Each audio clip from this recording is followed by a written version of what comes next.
सारा जानकारी को पढ़ लेंगे। पढ़ने के बाद से आप नीचे आएंगे ना, तो यहाँ से आपको डायरेक्ट लिंक अप्लाई का मिल जाएगा, नोटिफिकेशन का भी मिल जाएगा। तो चलिए अप्लाई पे क्लिक करते हैं। अब यहाँ पे आपको पहले रजिस्ट्रेशन करना है, तो क्लिक हियर टू रजिस्टर पे क्लिक करेंगे। यहाँ पे आपको बताना है किस राज्य से आप हैं, ये सबसे पहले पूछ रहा है। आपके पास आधार कार्ड है, आपको आधार कार्ड अप्लाई किए हैं तो इनरोलमेंट नंबर लिखना है। आधार कार्ड है तो आधार कार्ड चूज कर लेंगे, आधार संख्या लिख देंगे। अपना यहाँ पे जो है पूरा नाम लिखेंगे, यहाँ फादर्स नेम लिखना है, यहाँ जेंडर बताना है। यहाँ पे आपको अपना कम्युनिटी बताना है, किस कम्युनिटी से आप आते हैं, जनरल है, SC ST हैं, तो आपका कम्युनिटी इस प्रकार से चूज करने का आएगा। ईमेल आईडी लिखना है, mobile number, confirm email ID, confirm mobile number, तो दो बार लिखवाया जा रहा है। डेट ऑफ बर्थ आपको यहाँ पे जो है कैलेंडर से चूज कर लेना है, और आपका एज यहाँ आ जाएगा। आप हैंडीकैप्ड हैं तो यस करेंगे, वरना नो करेंगे। अगर आप यहाँ पे हैंडीकैप्ड हैं तो आप यहाँ पे यस करेंगे, और यहाँ पे बताएंगे किस प्रकार के हैंडीकैप्ड हैं, और इसके बाद यहाँ पे आप एक्स सर्विस में तो यस करेंगे, वरना नो करेंगे। तो ये आपके ऑप्शन से यस में आपको अपने अकॉर्डिंग बताना है। अब यहाँ पे आपको बताना है एप्लीकेशन फॉर डेजिग्नेटेड ट्रेड, आप किस ट्रेड पे फॉर्म भरना चाहते हैं। वो सारे ट्रेड यहाँ पे आपको दिख जाएंगे, आप अपने अकॉर्डिंग यहाँ से जो है चुनाव कर लेंगे। फॉर एग्जाम्पल मैंने इलेक्ट्रीशियन चूज किया। अब आपको ITI किस ट्रेड से पास आउट है वो आपको यहाँ पे चूज कर लेना है। तो अगर कारपेंटर चूज करते हैं मान लीजिए, तो उसके अकॉर्डिंग जो रिलेवेंट आएगा ट्रेड, मतलब ITI ट्रेड, वो आपको यहाँ पे शो होगा, तो वो आप अपने अकॉर्डिंग देख लीजिएगा। उसके बाद यहाँ पे आपको नेक्स्ट करना है, तो ये जानकारी भरिए और नेक्स्ट करिए। जैसे आप नेक्स्ट करते हैं फ्रेंड्स, यहाँ पे आपको शो होता है कि आपने जो भी जानकारी यहाँ पे दिया एक बार वेरीफाई कर लीजिए। अगर कहीं कुछ गलती है तो आप इसको सुधारिए, नहीं तो इसको टिक करिए,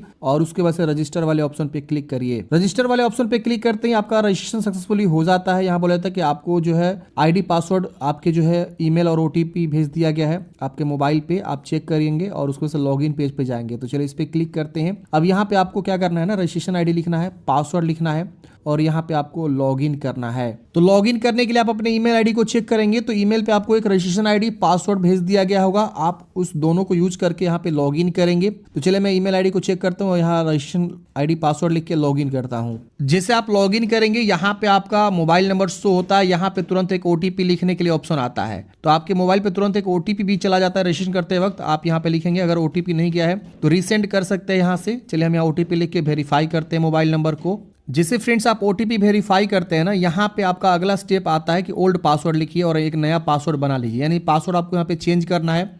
तो जो आपको ईमेल पे पासवर्ड प्राप्त हुआ है उसको यहाँ लिखेंगे ओल्ड पासवर्ड में, और अपने से एक नया पासवर्ड क्रिएट करेंगे। तो आप यहाँ पे कंफर्म और नया पासवर्ड पे एक नया पासवर्ड लिख लीजिएगा, और उसके बाद आपको अपडेट कर देना है। पासवर्ड अपडेट करते हैं फ्रेंड्स, आपका पासवर्ड चेंज हो जाता है। अब यहाँ पे आपको दोबारा से लॉगिन करना है, जिसमें आप अपना रजिस्ट्रेशन ID लिखेंगे और जो आपने नया पासवर्ड क्रिएट किया उसको लिखेंगे और लॉगिन करेंगे। जैसे फ्रेंड्स आप लॉगिन करेंगे, आपका इस प्रकार से जानकारी शो हो जाएगा। अब यहाँ पे आपको बताना है किस वर्कशॉप या डिवीजन के लिए अप्लाई करना चाहते हैं। तो देखिए इसके अंतर्गत इतने सारे डिवीजन वर्कशॉप आते हैं, तो आप अपने अकॉर्डिंग देख लीजिए। अब देखना है तो आपको नोटिफिकेशन एक बार देखना होगा। नोटिफिकेशन के सबसे नीचे वाले पेज पे आएंगे तो ये देखिए यहाँ पे डिवीजन वाइज वैकेंसी आपको दिखाई गई है कि हेडक्वार्टर ऑफिस में कितनी बहाली है, BCT डिवीजन में कितने हैं। तो ये आपको जो है पूरी जानकारी है। देखिए BRC डिवीजन में कितनी बहाली है, देख रहे हैं ना, TMC इंजीनियरिंग में। तो आप एक बार अच्छे से देख लीजिए कि आप जिस पद पे अप्लाई कर रहे हैं, जिस भी ट्रेड पे अप्लाई कर रहे हैं, वो किस डिवीजन में कहाँ कितनी बहाली है, आपके कैटेगरी में बहाली है कि नहीं है।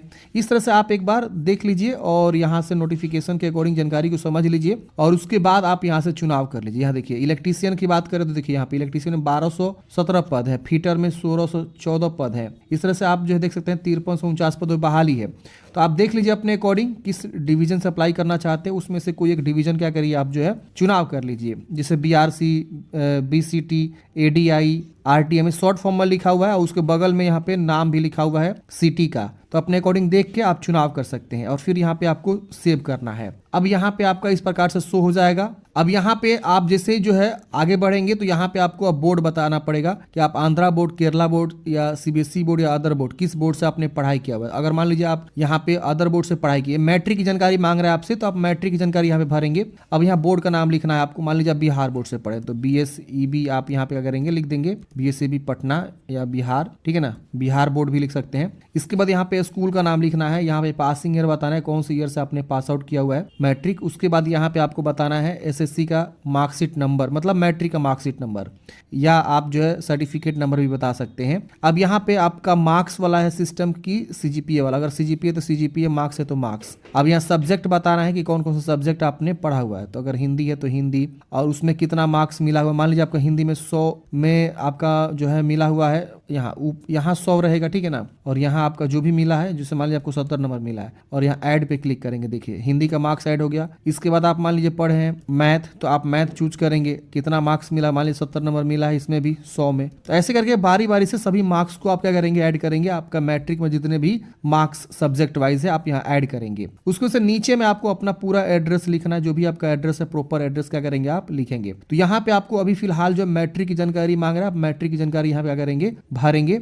आगे हो सकता है कि आपको जो आईटीआई की जानकारी मांगे, देखिए यहाँ पे मांग रहा है। तो आईटीआई में आपको बताना है आप किस ट्रेड से पास आउट है। तो यहाँ पे आप ट्रेड में बताएंगे पासिंग ईयर कब के हैं आप। उसके बाद यहाँ पे आपका जो है जो एनटीसी नंबर होता है, सर्टिफिकेट नंबर होता है, वो बताएंगे। इंस्टीट्यूट नेम यानी किस विद्यालय से आपने आईटीआई किया हुआ है, और certificate issuing authority NCVT SCVT होता है ना, तो एनसीवीटी हम लिख देंगे। यहाँ पे मैक्सिमम मार्क्स कितना आपका है, तो 500 का मान लीजिए सपोज आपका आईटीआई तक पूरा कोर्स का, और आपको मिला 460 नंबर, तो ऐसे आपका परसेंटेज आ जाएगा। तो इस तरह से आप क्या करेंगे, अपना मैक्सिमम और मिनिमम मार्क्स को भरेंगे और उसके बाद से सेव एंड प्रोसीड करेंगे। एड्रेस जो आपको भरना है, तो यहाँ पे आपका जो भी एड्रेस है पूरा एड्रेस यहाँ लिख देंगे। कोरेस्पोंडेंस एड्रेस पूछ रहा है, डिस्ट्रिक्ट लिखना है, स्टेट ऑटोमेटिक आ गया है, और पिन कोड यहाँ पे लिखना है। तो ऐसे क्या करेंगे, आप पूरा जो जानकारी को लिखेंगे और सेव एंड नेक्स्ट करेंगे।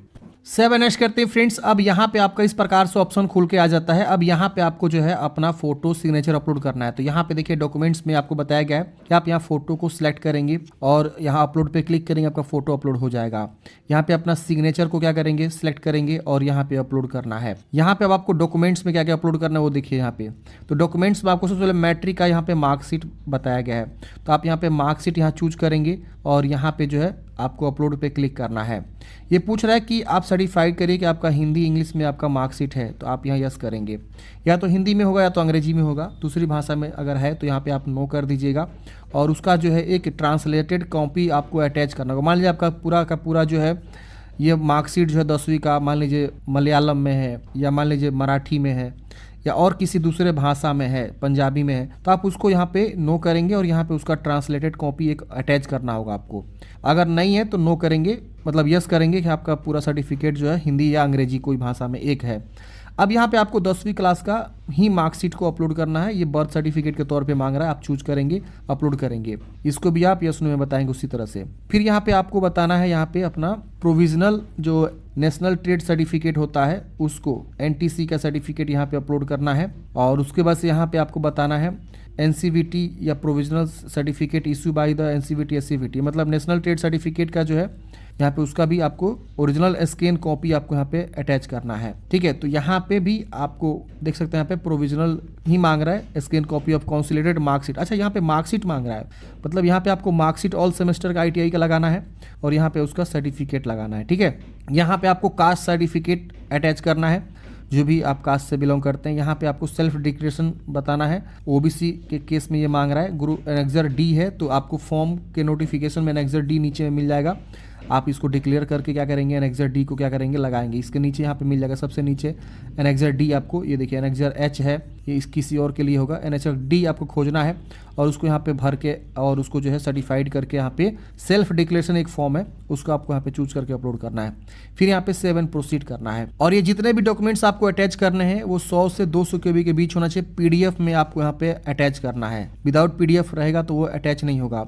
और अगर यहाँ जहाँ मार्कशीट मांग रहा है ना वो सभी सेमेस्टर, मान लीजिए आपका 4 सेमेस्टर का मार्कशीट है तो चारों को एक पीडीएफ में मर्ज करके यहाँ पे अटैच करना है। अगर आपका केबी बड़ा हो जा रहा है तो उसको क्या करेंगे, गूगल में सर्च करेंगे पीडीएफ केबी रिसाइजर, आपको बहुत सारा टूल मिल जाएगा, कहीं से भी आप उसको रिसाइज कर लेंगे। सेव एंड प्रोसीड करते हैं, आपका सारा जानकारी शो होता है। आप एक बार अच्छे से जानकारी को चेक करिए कि हाँ सारा जानकारी सही है। अगर सही है तो इसको टिक करेंगे चारों बॉक्स को और यहाँ सबमिट करेंगे। अगर गलती है तो क्लोज करके पहले सुधारेंगे, फिर आपको सबमिट करना होगा। चलिए करते हैं सबमिट। सबमिट करते हैं, यहाँ पे आपका जो है फॉर्म सबमिट हो जाता है, कंप्लीट हो जाता है। अब आपको यहाँ पे पेमेंट जमा करना है। अब यहाँ पे जो भी कैंडिडेट्स जनरल ओबीसी से होंगे उनको 100 रुपए का आवेदन शुल्क देना होगा। बाकी कैंडिडेट्स को फी माफ होगा तो उनका तुरंत यहाँ प्रिंट आउट निकल जाएगा। जिनका फी लगेगा उनको यहाँ पे पेमेंट जमा करना होगा। मेक पेमेंट पे क्लिक करेंगे। अब इस प्रकार से आपके पास यूपीआई यहाँ आ रहा है, इसके अलावा इस नेट बैंकिंग आ रहा है, इधर कार्ड का आ रहा है। तो किसके थ्रू पेमेंट जमा करना चाहते हैं उसका आप चुनाव करेंगे। मैं यूपीआई चूज कर लेता हूँ और यहाँ फिर मैं कंफर्म करूंगा क्यूआर कोड के थ्रू, या जो है यूपीआई के थ्रू हम यहाँ पेमेंट कर लेंगे, कंफर्म करेंगे।